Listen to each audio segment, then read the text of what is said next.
Anantapuram urban నియోజకవర్గ టీడీపీలో అంతర్గత విభేదాలు ఒక్కసారిగా భగ్గుమన్నాయి. ప్రస్తుత టీడీపీ ఎమ్మెల్యే దగ్గుపాటి ప్రసాద్, మాజీ ఎమ్మెల్యే వైకుంఠం ప్రభాకర్ చౌదరి వర్గాల మధ్య నడుస్తున్న కోల్డ్ వార్ ఇప్పుడు బహిరంగ విమర్శలకు దారితీసింది. ఎమ్మెల్యే దగ్గుపాటి ప్రసాద్ లక్ష్యంగా మాజీ ఎమ్మెల్యే ప్రభాకర్ చౌదరి చేసిన ఆరోపణలు ఉమ్మడి అనంతపురం జిల్లా రాజకీయాల్లో ప్రకంపనలు రేపుతున్నాయి.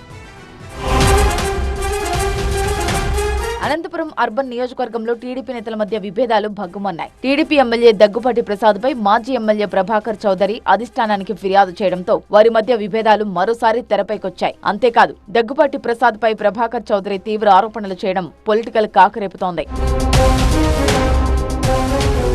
నియోజకవర్గంలో తన వర్గానికి చెందిన నాయకులు, కార్యకర్తలపై ఎమ్మెల్యే దగ్గుపాటి ప్రసాద్ ఉద్దేశపూర్వకంగా అణిచివేతకు పాల్పడుతున్నారన్నారు ప్రభాకర్ చౌదరి. పదవులు శాశ్వతం కాదనే విషయం ఆయన గుర్తుంచుకోవాలన్నారు. పార్టీలో ఎమ్మెల్యే దగ్గుపాటి ప్రసాద్ ఈ రోజు ఉండొచ్చు, రేపు ఉండకపోవచ్చు అంటూ ఘాటు వ్యాఖ్యలు చేశారు. అనంతపురం అర్బన్ నియోజకవర్గ పరిధిలో పెద్ద ఎత్తున భూ కబ్జాలు జరుగుతున్న మాట కూడా వాస్తవమేనన్నారు మాజీ ఎమ్మెల్యే ప్రభాకర్ చౌదరి. కానీ కొన్ని కోణాల్లో ఒక ఇష్యూ మీద ఫైట్ చేసినప్పుడు ఆ ఇష్యూ వరకే వాళ్ళ మీద వ్యతిరేకత తప్ప ఇతరత విషయాల్లో నాకు వ్యక్తిగతంగా ఎవరి మీద ద్వేషం లేదు.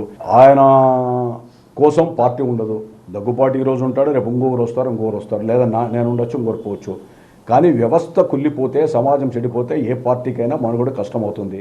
గత ఎన్నికల సమయంలో పార్టీ ప్రయోజనాల కోసం తాను టికెట్ త్యాగం చేసిన విషయాన్ని ప్రభాకర్ చౌదరి గుర్తు చేశారు. ఆ సమయంలో తాను సీటు వదులుకుంటే కూటమి అధికారంలోకి వచ్చిన తర్వాత ఖచ్చితంగా ఎమ్మెల్సీ లేకపోతే రాజ్యసభ స్థానం ఇస్తానని పార్టీ అధినేత చంద్రబాబు స్వయంగా తనకు హామీ ఇచ్చారని తెలిపారు. అయితే ప్రస్తుతం రాజ్యసభ సీట్ల హడావిడి నడుస్తుండటంతో మాజీ ఎమ్మెల్యే తన మనసులోని కోరికను చెప్పకనే చెప్పారు.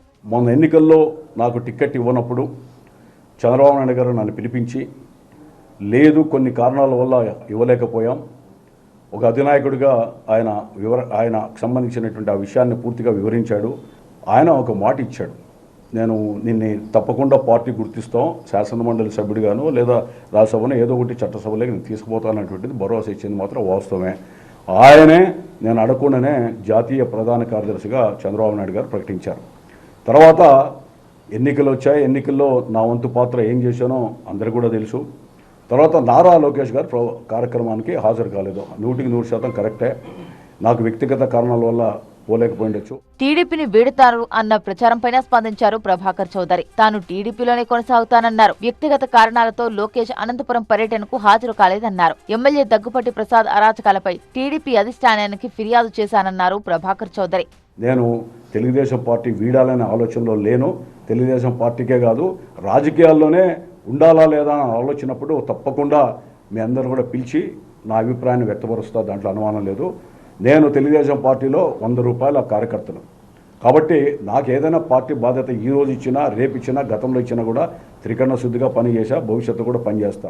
మొత్తంగా అధికార పార్టీకి చెందిన ఇద్దరు ముఖ్య నేతల మధ్య ఈ స్థాయి విభేదాలు రచ్చకెక్కడం, సొంత పార్టీ ఎమ్మెల్యేపైనే మాజీ ఎమ్మెల్యే కబ్జా ఆరోపణలు చేయడం అనంతపురం టీడీపీ శ్రేణుల్లో తీవ్ర గందరగోళానికి దారితీసింది. దీనిపై అధిష్టానం ఎలా స్పందిస్తుందో చూడాలి.